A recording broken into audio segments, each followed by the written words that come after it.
really, ideas on how to strengthen Europe, like it is written exactly here. It's absolutely clear why we need to strengthen Europe. What clarity we need today is how to make Europe stronger. Last week, Commission President Ursula von der Leyen gave a powerful speech to the traditional annual Ambassadors Conference. It inspired me to make some comments for you today. First of all, the Commission President spoke a simple truth.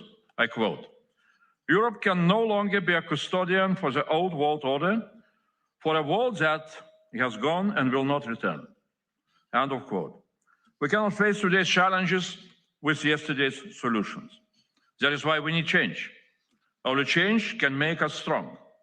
And as President said, I quote, "We need a clear-eyed and hard look at our foreign policy in today's world, both how it is designed and how it is deployed." End of quote. I want to add, we need the same clear-eyed and hard look, not only at our foreign policy, but also at our own security and defense policies. And I absolutely agree with Commission President when she pushes us for deep reflection. I quote, "We urgently need to reflect on whether our doctrine, our institutions, and our decision-making, all designed in a post-war world of stability and multilateralism, have kept pace with the speed of change around us, whether the systems that we built, with all of its well-intentioned attempts at consensus and compromise, is more a help or a hindrance to our credibility as a geopolitical actor." End of quote. The same applies not only to foreign policy, but also to our defense policy. We need to ask ourselves an open question, whether our doctrine, our institutions, and our decision-making in defense of Europe have kept pace with the speed of change around us and is more a help or a hindrance to our credibility as a geopolitical actor. The Commission President makes clear the direction of travel. I quote, "We have started a generational project, European independence." End of quote. Independence also in defense. In order to be secure, we need to be independent and strong. One more quote from Commission President. "In order to seek peace in today's world, Europe must be able to project power, to deter, to counter, and to increase our influence. In simple terms, we need to invest in the means to protect our territory, economy, democracy, and way of life. In fact, security must become the organizing principle of our action. This must be the default mindset, from defense to data, from industry to infrastructure, from tech to trade." End of quote. So we have quite a clear vision what kind of European security and defense independence we need to build. And we know that doctrines for our foreign policy, security and defense policy, our institutions and decision-making are no longer fit for the new world order. Before reflecting about what and how needs to be changed in our defense doctrines, institutions and decision-making, let's remind ourselves about the challenges of today. First, our transatlantic partners are shifting towards the Indo-Pacific. They are asking for Europeans to take responsibility for conventional defense and peace in Europe. We have no rational reasons to disagree with such a request. Second, we need to be ready to be independent and able to be strong in Europe's defense. Third, while building our independence and European strengths, we need to see in Russia's war against Ukraine, there is no peace on the horizon for the time being. There is a real possibility that we shall face Russian aggression against us. We need to remember, Russia spends on its military, in purchasing power parity terms, 85% of EU defense spending, of the whole EU defense spending. Russia is ready to use from 7 to 9 million drones in 2026. And war in Iran can hit us not only with increasing energy prices, but also with ballistic missile attacks up to 3,000 kilometers in range. And there will be a shortage of anti-ballistic missile supplies to Ukraine, to Gulf countries, and to Europe. NATO Secretary General Mark Rutte says that Europe needs to increase its air defense capabilities by 400%. In order to have a more structural approach to all those issues, related with a challenge, how to make Europe independent and strong in defense, I will go into three groups of questions: on institutional issues, on Ukrainian questions, and I will end with industrial challenges. The first institutional question: what is our strength? Unity or fragmentation? According to the EU treaties, defense is a national responsibility. That is why we have 27 national defense policies, 27 national defense budgets, and 27 national armies. Joseph Borrell was the first who called our national armies bonsai armies. The consequence of that, we also have 27 defense industries and no common defense market. According to Mario Draghi, this is the main reason for the weakness of Europe's defense industry and the biggest obstacle to its global leadership and for its capability to scale up. In the defense of Europe, collective defense is realized by NATO, but the European Union is absent. I repeat the Commission President's demand for reflection. Are such European defense doctrine, European institutions, and European decision-making existing as our historical legacy, are they fit for today's world? I will put it differently, with a very simple question. Would the United States be militarily stronger if they had 50 armies on the states level, 50 sovereign state-level defense policies, and 50 defense budgets instead of federal ones? The answer is obvious. Such fragmentation would not make the United States stronger. So why do we think that fragmentation in Europe into 27 defense policies and 27 national armies will make us strong enough?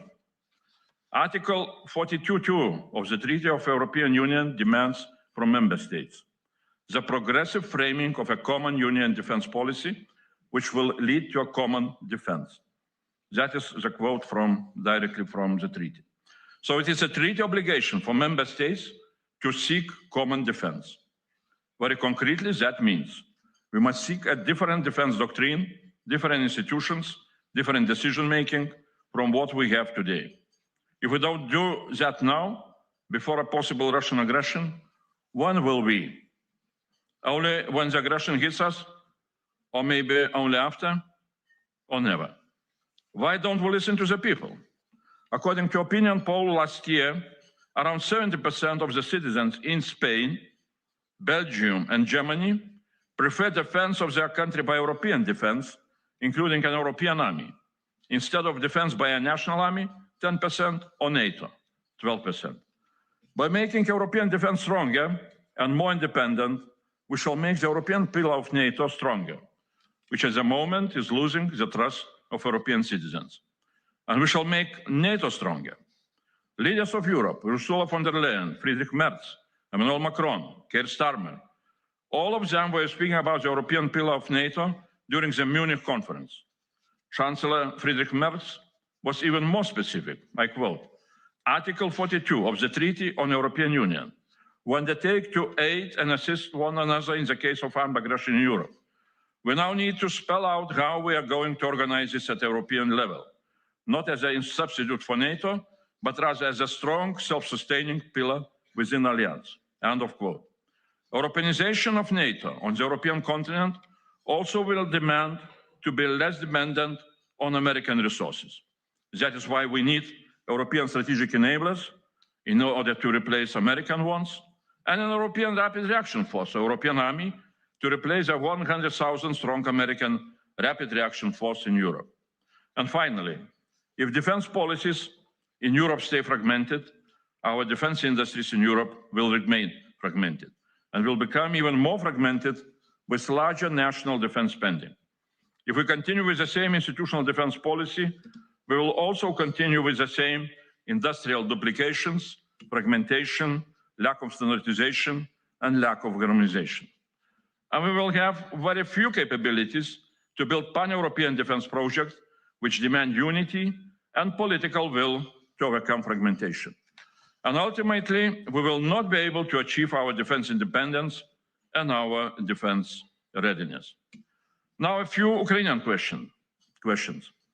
Ukraine is defending us during more than 4 years of terrible war. EU and member states are the biggest supporters of Ukraine's defense. But always we have to answer the question, are we doing enough to support Ukraine? Now we are preparing the 60 billion euro part of Ukraine support loan for the defense of Ukraine. Only the strength of Ukraine is a way to a just peace. Such a peace will come if Ukraine starts to prevail against Russia. A recent report by Norwegian think tank Corisk shows that too small an European support, and as a consequence Russian victory, would cost Europe twice as much as a sufficient European support for Ukraine in order for Ukraine to start to prevail and to achieve a just peace. Defense investment is always expensive, but non-investment will always cost much more. That is why it's simply cost-effective for us to invest into the strength of Ukraine's defense and into Europe's defense. And we need Ukraine for our defense. If Russia attacks us, EU member states will face a Russian battle-tested army much stronger than in 2022, and able to use almost 10 million drones. No NATO member state in Europe has such a battle-tested experience. Only the military forces of Ukraine have. But are we preparing to Ukrainian battle-tested military capabilities with our defense capabilities, with the capabilities of the European Union? How we are going to do that? Ukraine is being asked to help Gulf countries to fight against Shahed drones. Saudi Arabia is asking Ukraine to help produce millions of drones interceptors. If Gulf countries, the United States militaries, and Israel are recognizing the excellence of Ukrainian military expertise and of their defense industry, then what is our strategy? Are we ready to integrate Ukraine's defense industrial capabilities into European defense industry? Do we understand that such integration is of vital interest for Europe, for an independent and strong defense of Europe? How can we achieve this integration in the near future? Can we do this by taking the initiative for our European Defense Union, a task defining the agenda of this Commission? German Chancellor Merz recently also urged to do that when he called for the European Union to transform into a full-fledged European Defense Union, urging Europe to take greater responsibility for its security amid evolving global challenges. Are we ready to include Ukraine into the architecture of the European Defense Union, together with the United Kingdom and Norway? Definitely. That would make us stronger, and it would be a good stepping stone for Ukraine towards full membership in the EU in the nearest future. And now on industry. Fragmentation of industry, as I said before, is a legacy of our historical experience with fragmentation of defense policies. That is why it is not so easy to overcome. And there is Article 346 from the Treaty on the Functioning of the European Union on security derogation from common market rules in defense, which at the moment it is invoked too often and too broadly, and so blocks true European cooperation. That is the reason why EU rules are unevenly applied in defense market, and by themselves they are too complex and slow, which obstructs cross-border cooperation. The consequence, defense industry faces national barriers and national protectionism, different national licenses and different requirements. So while developing our defense capabilities, and for that reason procuring new weapons and using new funds for defense by the governments, we also need to do everything we can to overcome fragmentation of our defense market. This is how we can strengthen our defense industry and enable it to scale up production. And that is also why we need to create a common market in defense. Because I am more and more worried about the lack of industrial scale-up of production. Defense finances scale up, demands are scaling up, but production scale-up is lagging behind. The consequences, prices are increasing, delivery time also. Production scale-up is also what we need to learn from Ukraine. From 2022 to 2026, Ukrainian defense industrial production increased by 50 times, from 1 billion euro of total production in 2022 up to 50 billion euro in 2025. And at the same time, the Ukrainians managed to create the most innovative defense industry in the world. We need to scale up our production for our defense needs and for the needs of Ukrainian defense. And we need to do it now. That is why I started the missile tour. because missiles for air defense, anti-ballistic missiles, now are the biggest deficit. The numbers are clear. In 2025, Ukraine faced 2,000 Russian missile attacks, 900 of them ballistic. In order to destroy them, Ukraine needs around 2,000 anti-ballistic missiles per year, mainly Patriot missiles at the moment. The New York Times reported that in just the first 5 days of hostilities with Iran, the US and its allies have expended over 800 anti-ballistic Patriot missiles. Public sources say total Patriot missile production in the United States is 750 per year. That is why we need independent missile production in Europe. Innovative Ukrainians are planning to develop their own anti-ballistic defense systems, maybe together with European partners. We're working on that. To develop an European air defense system with a strong anti-ballistic component, we first need to learn how to overcome fragmentation and how to be successful in the development of pan-European defense flagship projects. Up till now, such a success was almost non-existent. Fragmentation prevailed. Already 10 years ago, former Commission President Jean-Claude Juncker was speaking about the same problems. Now we're doing a lot to change this legacy.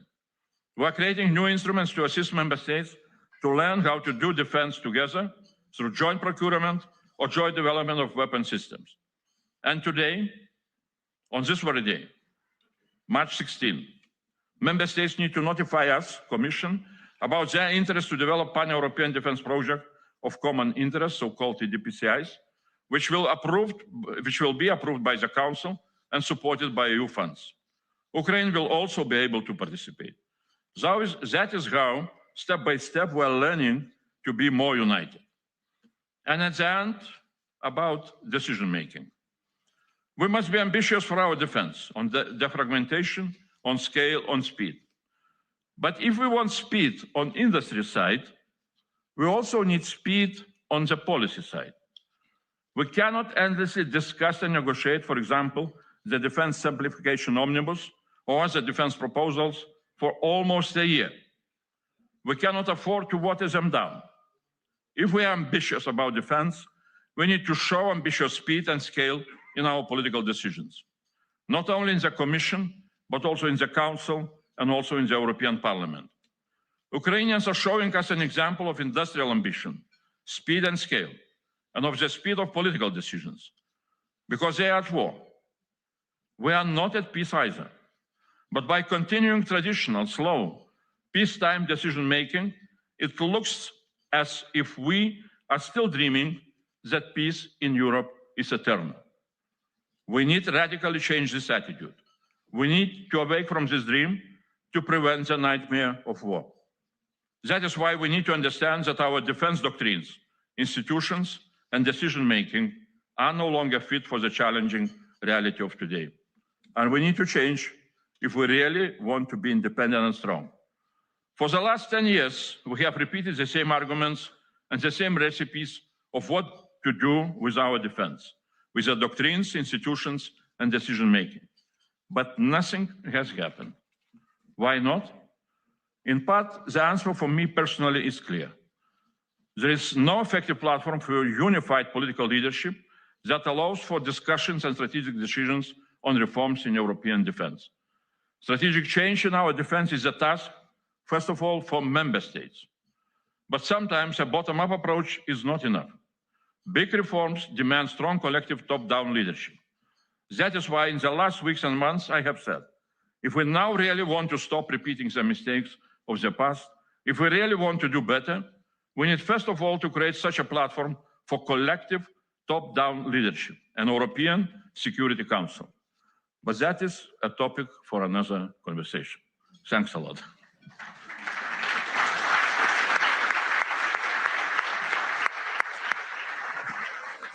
Thank you very much, Commissioner, for your speech and for coming back to the forum. Let's start with a question on the missile tour you just completed. What concrete commitments did manufacturers make to ramp up missile production, and where are the biggest bottlenecks today? Could you please share your thoughts on cross-border industrial partnerships, including the one recently announced between Indra Group, one of our sponsors, and Diehl, the German company? Well, thanks a lot for the question. Definitely, why we started missile tour is quite clear.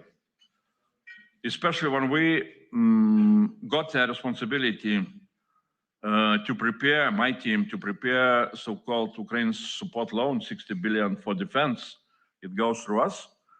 We asked Ukrainians immediately what are their priorities. And they named 3 strategic priorities. One is drones. If Russians will use up to 10 million drones, Ukrainians need to have the same quantity of drones, and they can do that, more or less, together with Europeans. Second priority was 155 ammunition, extended range ammunition. That is also more or less, is happening in Europe, and Ukrainians are producing themselves. But the last one was missiles, and especially for air defense. And as I said, the numbers, what they need, what is the reality, how many of Russian missile attacks, including ballistics, they are facing. In addition to that, what they are informing us that Russians did something with modernization of ballistic missiles, and now they are able to change the trajectory of ballistic missile on this going down, which makes even more difficult to hit them. So effectiveness of Patriot missiles also went down. So that is very clear why we need to look into possibilities to develop our own European missile production, which is for time being absent, especially anti-ballistic missile production, or too little. SAMT is the only one, perhaps, example of that. So we started to go around talking with the industries, first of all, having them all together here in Brussels, and asking, so how we can do all together in order to assist industries to scale up what they are producing, and also to assist industries to develop the new types of missiles or anti-ballistic missiles. Industries are responding in a positive way, but industries also are making some comments which demand from us also to think about, in some way, new policy instruments. Industries are complaining that still they are not having clear long-term visibility what will be the demands. And that is why when they want to expand their production lines, they need to take quite a substantial risk. And not always it is easy to do that. So that is why we are looking for really how to have some kind of new policy instruments, like, for example, European stockpiling of different ammunition, different weapons, or let's say ever-warm facilities, industrial facilities, agreements in between of Commission and industries in order to allow industries to keep their expanded facilities ready to surge up if the problems, if the day X will come. So, and perhaps some other instruments can be on our agenda, including, in general, development of common market in defense. And of course, that would be also very important to look into possibility of trans-border cooperation. That is why we are traveling our first stop was in Poland. Now we are going to Germany and Italy, France, Sweden, and so on. Looking also for how really to find the best ways for industries to cooperate on European scale. And one of the possibilities also is exactly what I announced that today. We're expecting member states to bring their ideas, their understanding of so-called European defense projects of common interest. And I think that air defense can be among those. Air defense shield can be one of those projects which can feature very soon, besides Eastern Flank Watch, besides Drone Defense Initiative. And that would be some kind of new step forward in trying to be much more successful in development of pan-European projects. Thank you very much. You recently noted that Ukraine used roughly 700 Patriot interceptors in one winter, while crisis elsewhere have consumed hundreds of missiles in just days. Is Europe now entering a global competition for air defense missiles that its industrial base is not yet prepared for? Well, I just said what are the numbers, what are really during this winter, Ukrainians, they used around of 700 missiles, anti-ballistic missiles. Usually per one Russian missile, ballistic missile, you need to use 2 or sometimes even 3 anti-ballistic missiles. I said what they faced during the whole year. So it's very easy to calculate how much of anti-ballistic missiles Ukrainians will need during this year. And more or less from international media, we can see the numbers, how much of Patriot missiles were used in the Gulf countries by Americans and Gulf countries. Of course, it appears that some of those countries, as also in Europe, we need to recognize we had also lack of capabilities to fight against drones. And sometimes, air defense missiles are used to shoot down the drone. When drone costs, FPV drone costs maybe 30,000 or 50,000 euros, and missile costs $1 million or 2 million euros. So it's not the best cost-effective means to fight against drones. That is why Gulf countries asked Ukrainians to help to fight against Shahed drones, not always using, Patriot missiles. So we shall see how situation will develop. This morning, I had a possibility to meet with Vice Minister in Defense from Ukraine. They are also, of course, they have all those issues as very challenging. For the moment, situation is not very clear. There are promises that supply from United States will continue, but unpredictability is quite high.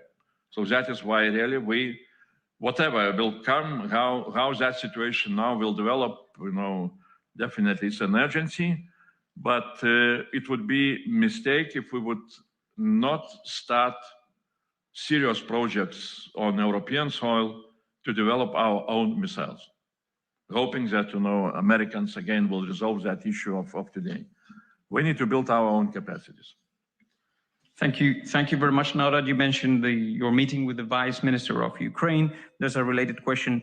Many national SAFE plans include projects with Ukraine, and the EU's defense programs increasingly support joint production there. Is Build in Ukraine becoming a structural pillar of Europe's defense industrial base? Well, definitely we see while visiting different countries and different producers, different industries, we see a lot of interest from European industries to establish some kind of partnerships with Ukraine, because definitely we can see that Ukrainians manage not only to scale up production, but also to produce some very innovative weapon systems, including anti-drone interceptors and so on. That is why other countries now are looking simply from defense point of view, like Gulf countries, or some other countries looking how really to invite both Ukrainian producers, but also military experts or operators to help them to develop their own defense capabilities. So Ukrainians really are becoming something like new arsenal for democracies. Like it was, back during Second World War, Roosevelt used that terminology for United States. Now Ukraine really is featuring very much, and for us, I see that as a big, big purpose, big strategic goal, both to help Ukraine, but also to help ourselves with establishing very strong partnerships and integration with Ukraine, and that is what is coming with Ukrainian support loan, or our newly started to be implemented the whole industrial program, so-called European Defense Industry Program, or EDIP. It has a whole chapter on support of Ukrainian defense industrial integration with European defense industry. And as I mentioned, today is important day that we are waiting for notifications about the interest of member states to build EDPCIs. And Ukraine will be able to participate in development of those NDPCs.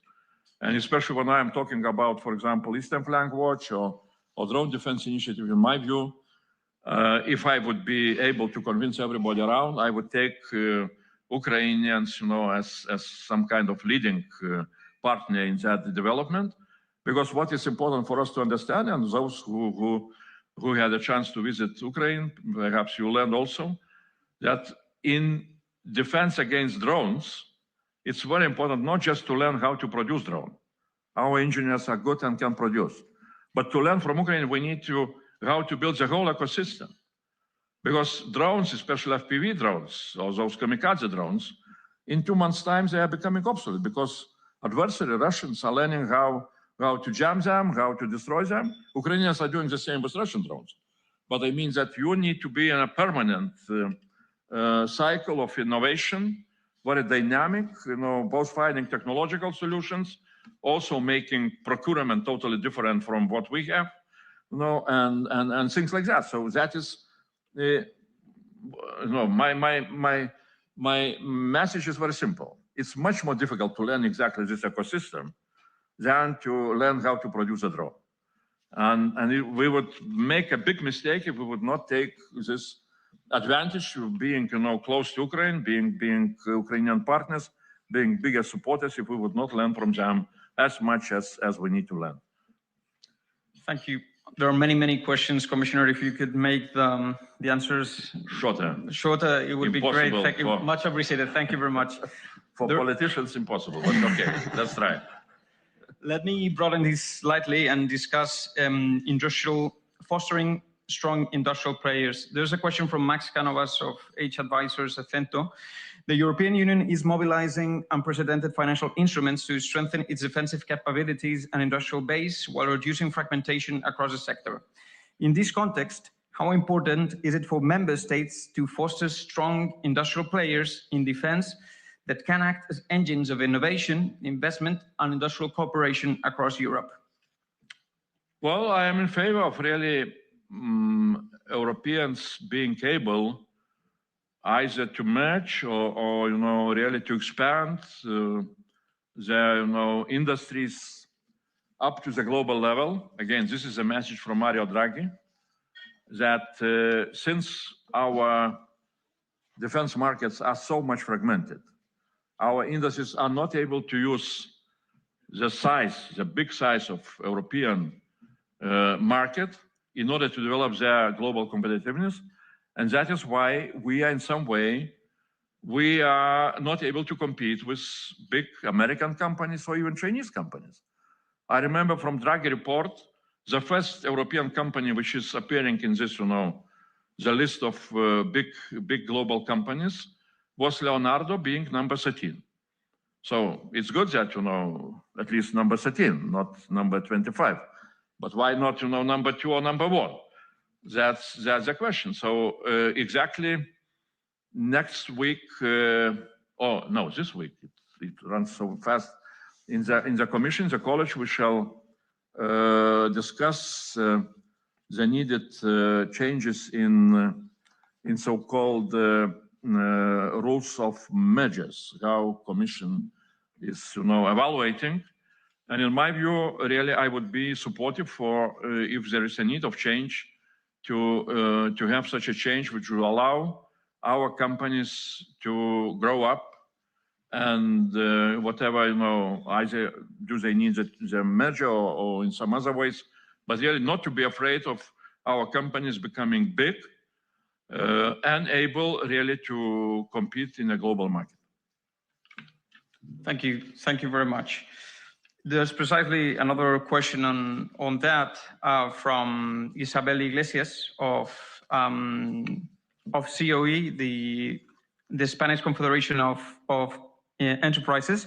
Building this common defense requires indeed a real single market for defense. We need to use and coordinate and use all synergies of the EU's technological base. How can the ECF enhance this integration? ECF Competitiveness Fund? Yes. Yeah. Well, exactly, it's one of the topics which we are very much keen to develop new policies, new views, how really to build much more united common market in Europe in defense, in order really to both to allow industries to grow up, also, to allow industries to scale up much more easy without such deep fragmentation as we have now. Here will be challenging, this will be challenging agenda, because I'm not so sure that, without touching, without asking ourselves how we need to change both doctrine and institutions in defense, as Commission President was saying, we shall be able to achieve a real development and real grow up of common market. Because first of all, fragmentation of policies is the reason why we have such a fragmented landscape with our industries. So yes, we are now doing a lot in order to assist industries to become more united through joint procurement, joint development. But my feeling is that that cannot be enough. So that is why I raise those, ideas to strengthen the union, those questions about institutions. And ECF, of course, is coming. It's, well, we are discussing. I hope that member states will support, first of all, the size of ECS, how much it will be devoted to defense and space. We propose to increase defense and space spending by 5 times, up to 131 billion euros. That's a significant increase. But we need to remember that in defense, national defense spending will be 100 times bigger than we shall have in MFF. National defense spending, as experts are saying, if we shall not find a way how to balance and how to bring much more unity on political level and so on, national defense spending usually is increasing fragmentation. Because member states, governments, when they feel money in the pocket, usually they are much more keen to go alone. That's not only my conclusion, but also experts are saying that. Thank you very much. Let's turn to another challenge, decision-making. There are several questions. I will group them in the interest of time. There's one from Slovenia's military representative. What could an ambitious version of the European Commission's new EU security strategy mean for military decision-making in the EU? And how far is the European Commission willing to go? There's another question from Domenic Ruiz, the representative here in Brussels of prestigious think tank CIDOB. Your good idea of the European Security Council could be done through strengthened cooperation, provided a passerelle is activated for majority voting. UK and Norway could be associated. Have you considered this possibility? And last but not least, there's a question from the ambassador of Argentina here in the EU. The situation you describe is a long-term consequence of the failure of the European community of defense, according to the ambassador. A unified defense means a unified command. Which are the consequences, therefore, of a unified EU defense policy, army, and industry for the institutional Europe? Well, I will try maybe very briefly. With Dominique, we have a lot of discussions about European Security Council. I think that, yeah, we shall continue. What is interesting and good that I see that this debate about European Security Council as some kind of platform where big decisions can be made is spreading around. I was positively surprised by German CDU Congress recently in Stuttgart when they passed a special resolution with featuring support to European Security Council and also other big ideas on defense. In European Parliament, there are discussions, so we are moving in that direction. How it will be done, we shall see, either through enhanced cooperation or special intergovernmental treaty. That's for lawyers and for all of us to decide. Now, on security strategy, well, I am not so sure I know very much where that strategy will go. Now, really, processes started by Commission President and High Representative Kaja Kallas. They are really doing a lot of consultations. It's the question, should we look for Security Council to be orientated to the challenges of today? Or should we look that security strategy should give us some kind of vision for long-term challenges? How we imagine where, for example, how the world will look like in 20 years' time or 30 years' time? What will be the role of China, of India, of United States, of Russia even? So, I mean, there are different approaches. So we shall see very soon. I cannot tell you exactly how it will go. But, you know, even if the strategy would look into longer term perspective, then definitely we need to also have very clear vision what we need to do now. Because this long-term, you know, perspective is coming very soon. And it will be a mistake for us not to start to prepare for that. So even, you know, on decision-making, as I said, we need to be really very open-eyed. Because as an example, I can tell you, last year in June, as Commission, we passed a very important proposal for so-called security and defense omnibus, where we propose, for example, that permits for industries to build new factories or to expand existing, you know, facilities should take not 4 years, 4 years. Now, in some countries, if you want to have a permit, it takes 4 years. Not because bureaucrats are very slow, but because you need to go, you know, through all the evaluations and environmental impact and so on. We put very simply that those permits should be given during two months. Either given or not given, but, you know, procedure should be very fast. Or if, you know, government wants not to make final decision, so absence of decision would mean that permit is given. I would be happy if in June this year, we shall finalize, you know, all our trialogue negotiations with Council, with Parliament, and so on and so on. So from that point of view, I think that such kind of decision-making, which was very good during peacetime, is not anymore very much fitting to the challenges which we're facing today. How it can be changed is again for big decision-making to agree. But for that reason, we need to have some kind of top leadership of big countries, big European countries, several rotational members, to agree on some kind of those big ideas. Because now, as I said, you know, for 10 years, some of the ideas were featuring, you know, by different leaders. Jean-Claude Juncker, for example, back in 2017 was speaking about European army. Nothing had happened. So we need to see why it did not happen, and we need to move ahead. Thank you very much. If we might shift gears and discuss the Iran and also the escalation in the Strait of Hormuz. There are several questions. The escalation around Iran and the Strait of Hormuz, which carries roughly 20% of global oil flows, has triggered calls for allied naval deployments and fears of energy disruption. What role should the EU play in stabilizing this crisis, diplomatically, militarily, and economically? There's a question from Jacob Gronkowski from PGE, the largest energy player in Poland. Mr. Commissioner, the EU energy sector invests a lot in green transition. Today, we need to invest in resilience and security as well. How can the EU, including the MFF, support this effort? And another question from Alessandro Bartoloni of Fuels Europe. He asks, a reliable availability of liquid fuels is essential to the operation of military equipment. What is the Commission doing to preserve the domestic fuels industry? And last question related to this topic. The US administration has floated easing sanctions on Russian oil to stabilize global markets. Does that undermine Europe's strategy towards Russia and Ukraine?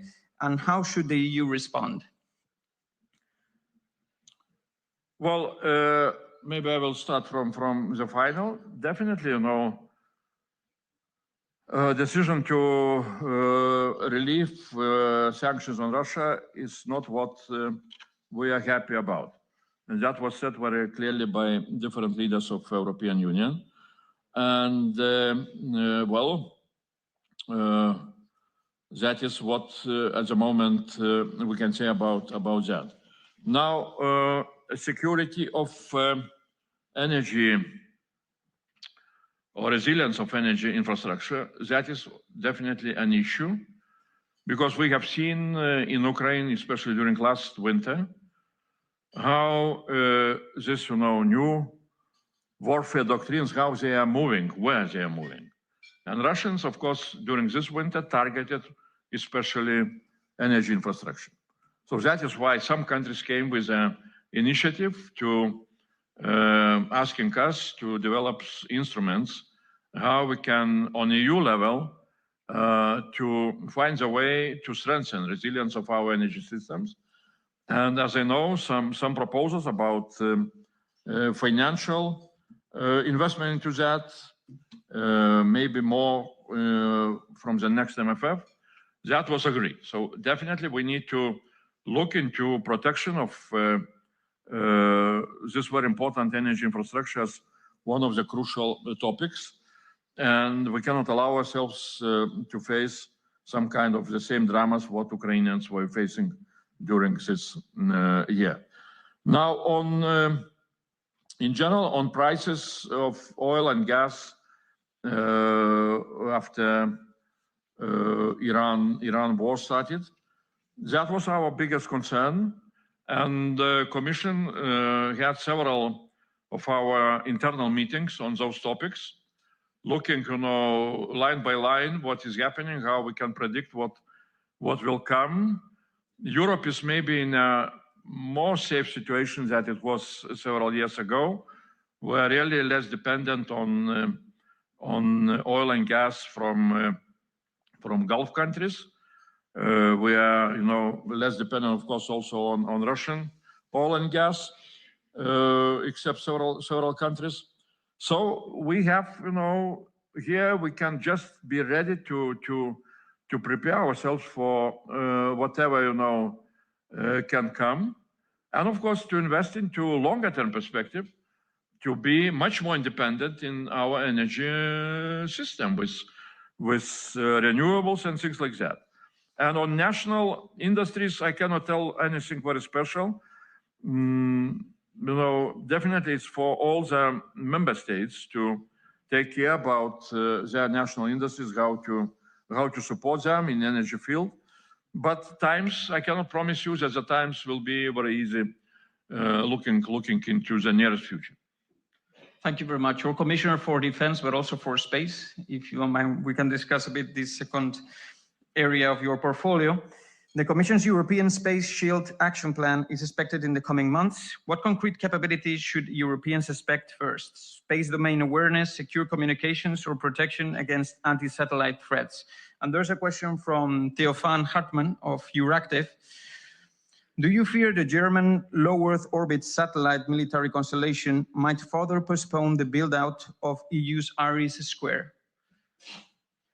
Well, on Space Defense Shield, exactly, I think that after this meeting, I'm going to my cabinet to have our, what we call deep dive on Space Defense Shield, where we are and what we are going to have in what we call communication on this flagship project. You mentioned several, important directions of what needs to be covered. I would say all of them need to be covered in this, Space Defense Shield, both initiatives which we are now developing, in the area of space for defense, but also in the area of defense for space. And we want to have some kind of holistic approach because really we are working on different initiatives. Like it was mentioned, Ares Square for secure satellite communication. We are moving ahead with our plans to have Earth observation governmental service for very precise, almost real-time intelligence data from space. Also, strengthening our Galileo system and so on and so on. I can name a name. But what we see that at the moment, it would be very important for us to be able to see the whole picture. Because what also, from one side is positive, from another side is a little bit challenging. We see that member states, which now are increasing quite radically defense spending, they're shifting those defense money also into space, for space capabilities needed for defense, like Germany is doing. And from that side, it's good that really we need to have mass in space, number of satellites prepared to know and directed for different space projects. And the numbers are really not, not damaging the whole perspective. But it demands also from the very beginning for all of us, for all the players on European soil in space, both member states and European Commission and ESA, to have common view. Because it would be very important that if member states are investing into development of their capabilities, that those capabilities would be interoperable, possible to integrate. That at the end we would have, several hundred satellites in space, for example, for Earth observation governmental service, and some of them would be, national ones, some of them would be European ones, but they would be able to communicate in between of themselves. And in that case, we would have really real possibility to have intelligence from space data on a real time, because it depends on the number of satellites, how many satellites you have in space, and how often you can come and to see a very precise picture of the same spot. Now with what we have in Europe, like Copernicus, we have possibility to see the same spot once a day. Chinese are developing systems when they will, at least experts are saying they are planning to see the same spot each 6 minutes. For us, it will be enough to have 30 minutes repetition. Thank you very much. This could be a day-long conference, but we need to get to final questions, and we haven't discussed artificial intelligence. There's a question from Mark Berruezo, B. Bartlett. Anthropic was declared a supply chain risk by the American Department of War. Given how critical AI will be for war and peace in the future, is the EU doing anything to attract the company, Anthropic?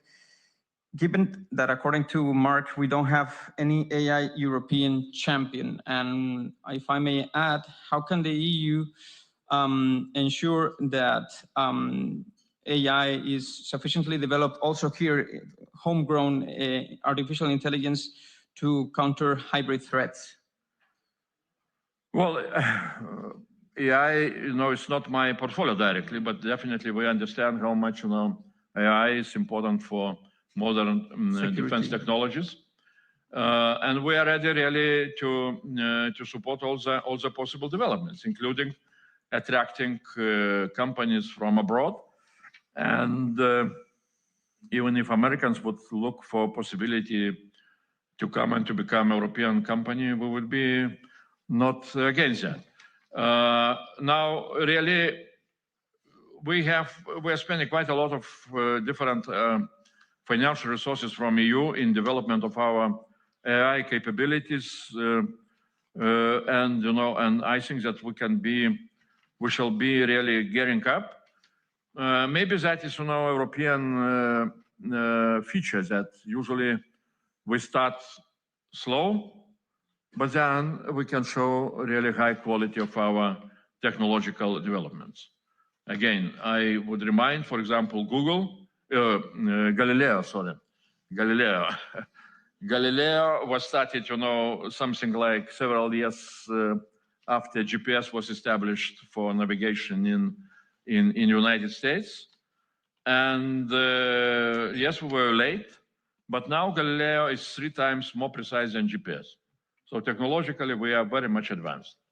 Our problem is that sometimes we start, slow and late. But I think that on artificial intelligence also, we shall be strong, like we are strong in quantum technologies. And let's be, let's be ambitious, and let's not allow ourselves to believe that we are so bad in technologies that, there is nothing to do in Europe. Thank you very much. Last question. EU leaders meet at the European Council later this week. What outcomes would you consider a success for defense and space policy, particularly in terms of industrial capacity, financing, and Europe's role in global security crisis? I would not say that anything very special will be on space, but very important is, at least what we understand, this Council will be devoted, besides all the challenges of today, like Ukraine, like Iran, energy prices, and so on. But the major topic can be exactly for competitiveness of Europe, for development of, now the new term is coming, one market, one Europe, one market. We had common market, we had single market. Now we're coming to the new stage, one market. And definitely in space and defense, this is a hot topic. How to develop one market in those areas, which were so well described by Mario Draghi, with all the problems. But also both topics, defense and space, were featuring in that report, because Draghi was absolutely clear in his very strong statement that those two areas of our economical development, of our industrial development, can be the major factors to bring the whole European economy up to the level of very strong global competitiveness. Thank you very much. Before giving you the floor one last time for your concluding remarks, let us please hear from one of our sponsors, Santander, Ms. Alicia Sanchez, Head of EU Government Relations. Thank you very much, New Economy Forum, for organizing this timely event. Commissioner Kubilius, thank you very much for your participation today and for your inspiring remarks, and also for pushing so hard this complex common defense agenda. You have clearly reminded us that the debate on European defense is no longer theoretical. It is urgent and central to Europe's economic and strategic future. Europe is facing a defining moment. The geopolitical environment has fundamentally changed, exposing vulnerabilities in Europe's security architecture. Defense today is not only about sovereignty, it is about resilience, competitiveness, and strategic autonomy. And as you rightly mentioned, despite recent progress, significant challenges remain. First, fragmentation. While defense spending has increased substantially, it remains largely national, limiting interoperability, efficiency, and scale. Second, capability gaps. Europe still depends on external suppliers for critical technologies and equipment. Closing these gaps requires sustained investment and stronger industrial coordination. Third, industrial capacity, scaling up production, and strengthening supply chains are essential to ensure credible deterrence. This brings me to financing. Meeting NATO commitments and Europe's ambitions will require long-term investment at scale.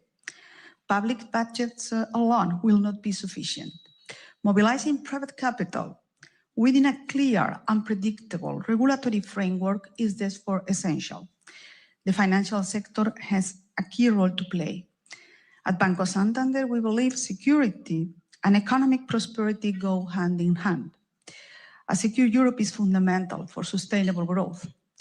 Since 2022, we have financed more than 15 billion in European defense equipment exports and 31 billion in imports.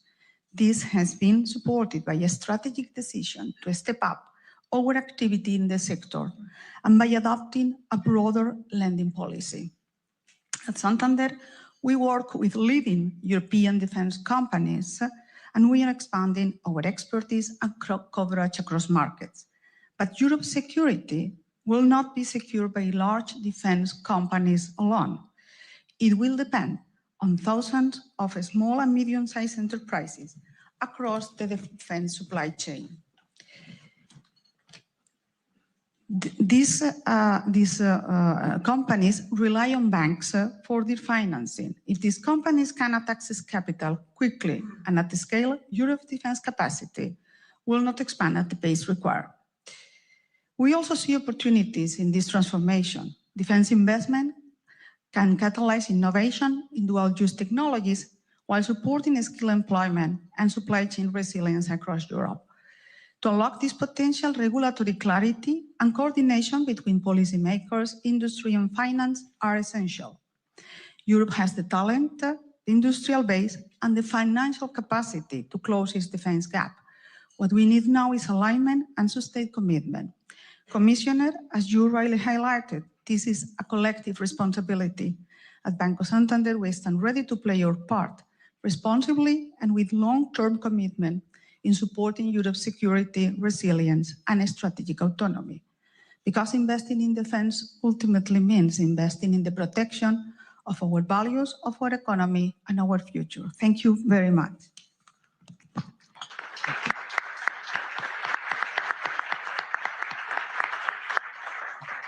A final word from you, Commissioner, your conclusions of. Well, I would like to thank, first of all, Santander for your remarks. And I remember very well last year when we had perhaps the first roundtable with financial institutions, when we were trying to convince that investment into defense is not so negative from perception point of view, which was the problem till then. Santander was one of the first ones who said that if they will not invest into defense, they will not be perceived in Spain as really a strong financial institution. So that was very strong message. Thanks a lot for that. And well, thanks a lot to everybody, and for all the questions and for organizing for this, really very important forum. Well, we are at the time of big changes, the need of big decisions. And as I'm always repeating that, well, we need in our defense big bang on financial side. It's coming, big bang in production. It's also, I hope it will come, but also we need in some way what I call intellectual big bang. And that is what, new economic forum and Forum Europa is bringing, and thanks a lot for that. Thank you very much.